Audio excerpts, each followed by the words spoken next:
because like you use the example of keeping the commandments as part of our eternal identity, but technically that's just one of the responsibilities of our eternal identity. So what would be like an actual like part of the eternal identity? Like what's the distinction between the actual identity itself? How are you defining that? And then like what's the distinction between that and the responsibilities inherent with the identity? Does that make sense? Mm-hmm. So in one sense of thinking, they're the same thing. Really? Because the identity is fused with responsibilities. Okay. You can't escape that. So the identity would be, we're a beloved son or daughter of God sent to earth to try to turn ourselves into a better person according to what God has commanded. So eternal identity would be somebody who lives in truth, for example. That is the covenant. Our eternal identity is to follow in the covenant. And let's say, for example, your eternal identity. Let's forget what eternal identity is right now. We have follow commandments.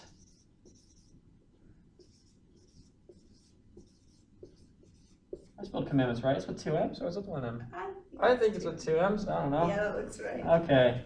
What else are part of our eternal identity?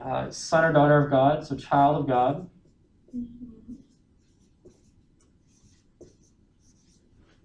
And so your eternal identity has certain premises that are inherent within it. And now, to basically be perfect is to have lived up to every one of the responsibilities that your eternal identity has embedded within it.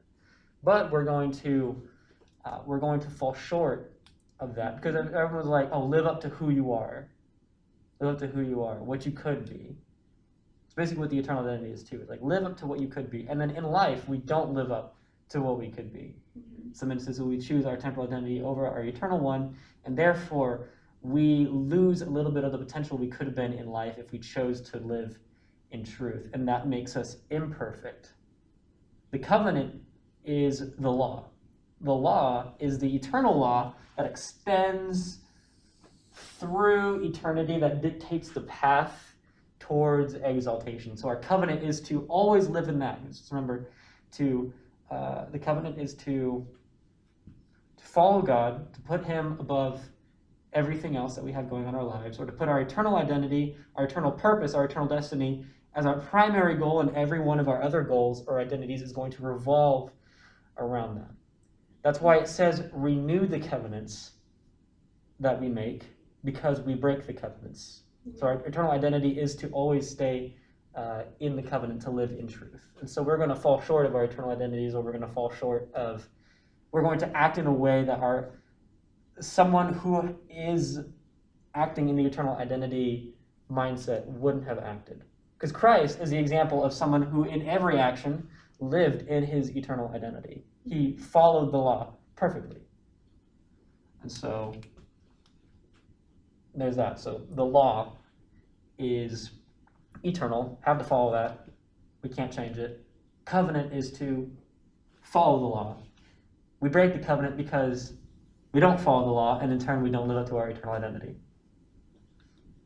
Now, there's parts of our eternal identity that never change, because it's like, oh, you will always be a child of God, no matter what you do. But you broke this. And so, therefore, you aren't living in this.